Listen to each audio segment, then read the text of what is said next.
Hey everyone, and welcome to The Explainer. I am absolutely thrilled you're here today because we are going to demystify the core mechanics of digital commerce.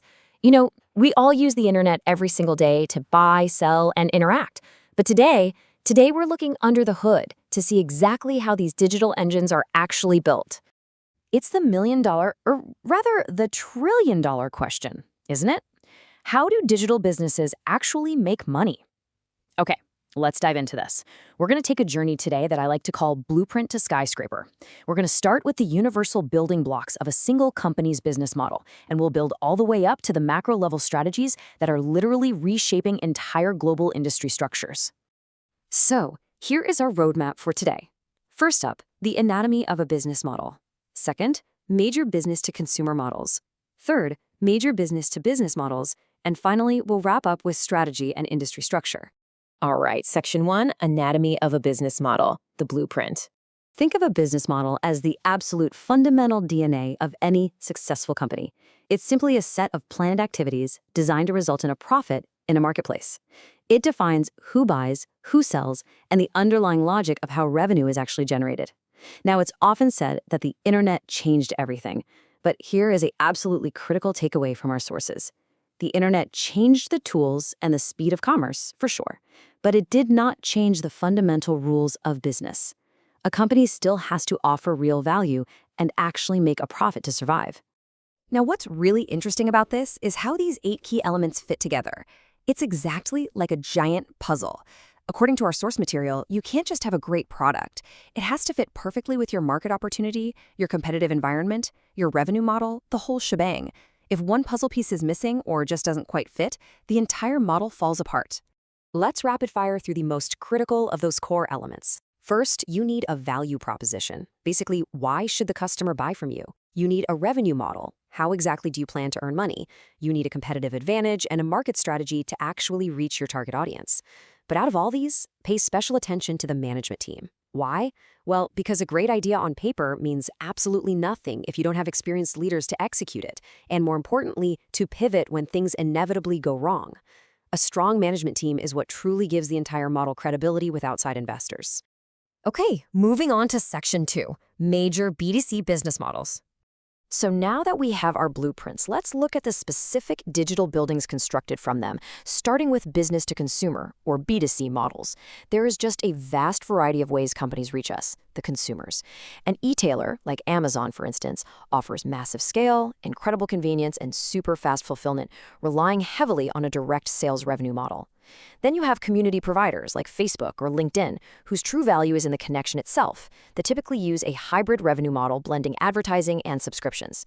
And then portals like Yahoo provide an integrated package of search and content, primarily making their money by selling advertising. Building right on top of that, look at content providers. This is where we are seeing the explosive growth of the creator economy, monetizing digital goods and subscriptions. Transaction brokers, in industries like travel or finance, well, they save users time and make their money on transaction fees. And then we have market creators, like eBay.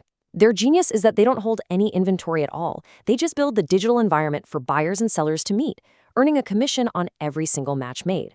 Pretty brilliant, right? Right, let's shift gears to Section 3, Major B2B Business Models. Welcome to the industrial parks. Time to move from retail stores to the real heavy lifting. We often think of e-commerce as, buying a pair of shoes online. But remember, business-to-business e-commerce is actually several orders of magnitude larger than B2C. This is the true industrial park of the digital economy.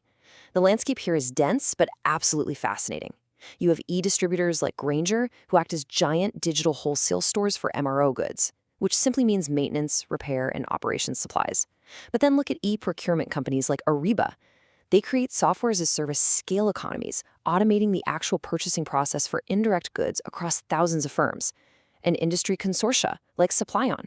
They're actually industry-owned vertical digital markets designed to strengthen traditional purchasing behavior within a very specific sector. So the crucial point here is understanding the completely different DNA of these two sectors. B2C requires constant brand engagement, quick sales cycles, and super high volume to survive.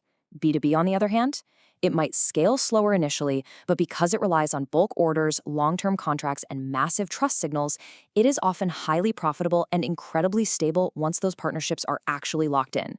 And that brings us to Section 4, Strategy and industry structure. The skyline. Finally, we zoom out to the macro level to see how all these new digital buildings permanently alter the landscape of global commerce. Our sources feature this really powerful quote: "E-commerce is a disruptive innovation that is different and more powerful than any of the other technologies we have seen in the past century." Because think about it, digital tools act as weapons. Things like global reach, interactivity, and unprecedented information density completely change the rules of competitive advantage. They weaken traditional sales channels, shift bargaining power directly to consumers, and alter the barriers to entry for entire global industries. A great way to visualize this is through the industry value chain. Traditionally, a product moves linearly from suppliers to manufacturers to distributors, retailers, and finally to the customers. Every single step adds a markup, but the internet enables firms to radically coordinate or sometimes entirely bypass these steps.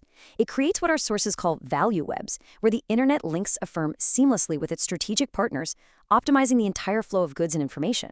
And for you and me, this bypassing of middlemen usually means two great things: faster shipping right to our door and significantly cheaper prices.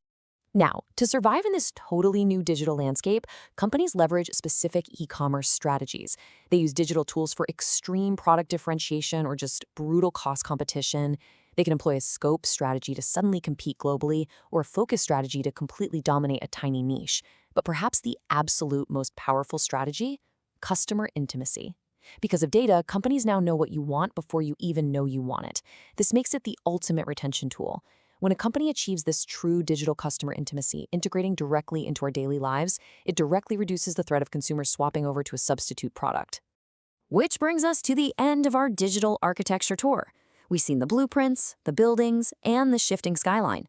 But the digital economy, well, it never stops evolving. So I want to leave you with this provocative question to ponder. As new technologies continue to emerge, how will they disrupt the very business models you rely on today? Thank you so much for joining me on this explainer. Keep asking questions, and I'll see you next time.